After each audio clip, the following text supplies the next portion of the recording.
New Orleans Pelicans trade Brandon Ingram to the Toronto Raptors for Bruce Bowen, Kelly Olynyk, a first and a second round pick. So this is a great deal, I believe, for this Toronto Raptor team, as long as they re-sign Brandon Ingram, who's a free agent after the season. I know Ingram, he's missed 27 games this season.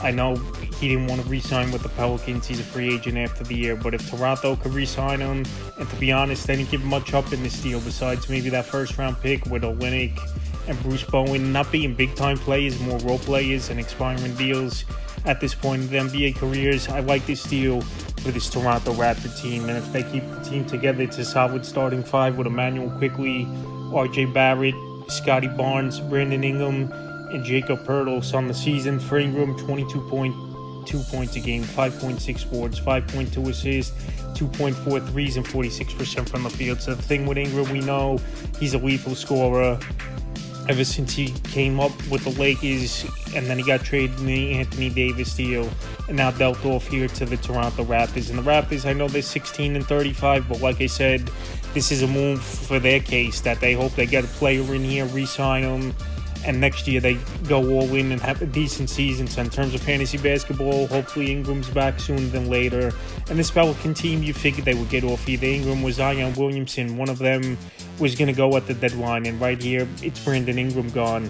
So I think Ingram will fit in well with this Toronto Raptor team. Their fast-paced offense with Quickley at the point guard. RJ Barrett likes fast break transition, and obviously Scotty Barnes. So that's a solid starting five in my opinion, but more of a move for next season if Ingram resigns. Now the players coming back for the Pelicans, where it wouldn't be surprising to me if this Pelican team trades off a couple of these pieces and flips them in another deal where they're just trying to get under the luxury tax and stuff. So Bruce Brown on the season, 8.4 points a game, 3.8 rebounds, 1.6 assists, and 43% from the field. So Brown, he's been moved around a little bit over the last couple seasons. We know he had a great year with Denver when they won the championship in 2023. Then he signed on with the Indiana Pacers. Then he got flipped in the Pascal Siakam deal, and now traded once again in the Brandon Ingram deal. So we know he's a good defender as Bruce Brown. He gets to the hoop, solid rebounder as well at the forward and guard position.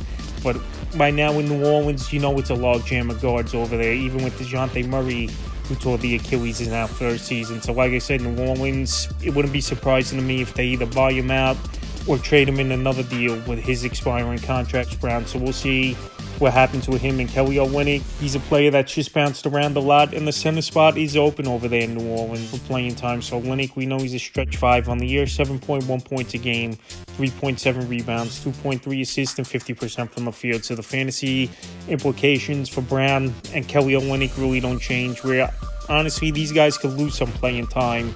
But like I said, it wouldn't be surprising if there's another deal in the works here where they could use that expiring contract, or they just want to get Ingram's contract off the books for the remainder of the season and save some money with this Pelican team. They get a first-round pick, get a second-round pick, so they at least get picks in the deal. But in terms of players for players, just two role players at this point, New Orleans gets Brandon Ingram after contract problems over the last season and change, where he just couldn't re-sign with New Orleans.